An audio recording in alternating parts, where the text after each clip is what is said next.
Welcome back to another fun drop-in art session. I'm Janice Baylor. I would like to welcome you back into the studio today and thank very much PCCA and participating partners for continuing to sponsor our drop-in sessions virtually this year. In today's video project, we will be making this fun splatter watercolor polar bear painting that's inspired by the Aurora Borealis. So stay tuned to see how we're going to use this fun technique to create this great background. And the supplies for this project are coming right up. For today's project, you will need a piece of white cardstock or watercolor paper, the included polar bear template to print out on a piece of white copy paper, a pair of scissors, a pencil, a straw, and some watercolors. I will be using purple and blue because we are doing a little polar bear painting. To get started, you will need to cut out your polar bear template.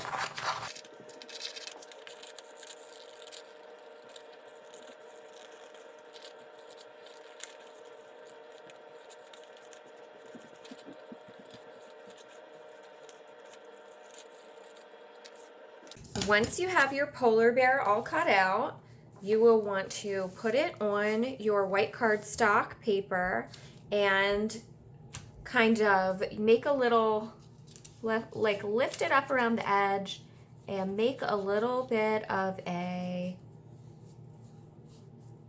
light outline with your pencil of where the polar bear shape will sit.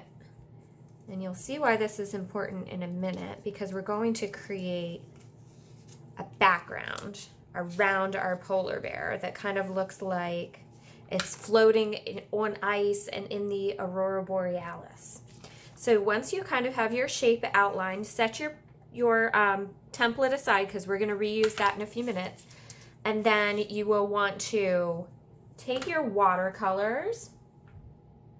And if you don't have one of these watercolor brushes, I highly suggest it. It holds the water up here in the tube, and then you can really easily use it to paint. So get a nice juicy bit of watercolor, and we need our watercolor to be nice and wet, because to get that splattery look, we're going to use the straw and then blow into it, and then you see how it kind of fans it out in this natural ice kind of appearance.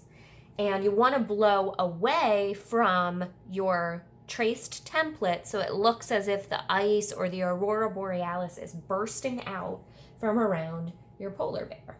So just continue to fill in around that shape with whatever colors of watercolor you like. I'm just staying again in the blue and purple range.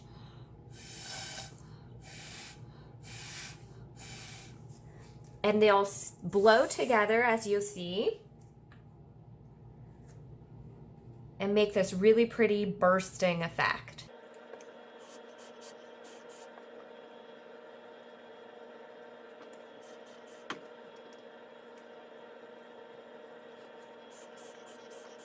I find it best if you work in small patches.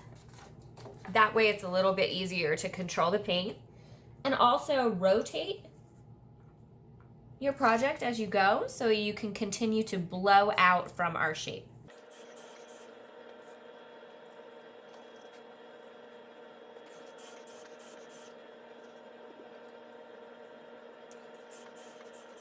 I love how some of the watercolors just start to blend together, and then you can make some additional spots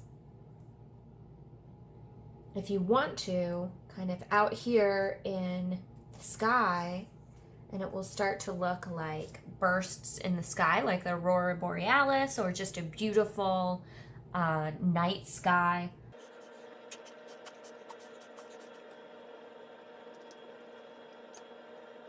I even like to add a little bit of splatter, so you can do that by having a nice wet brush and then tapping it across your straw to add little splatters of paint, but make sure that you have paper down to catch the splatters that will come off of the edge.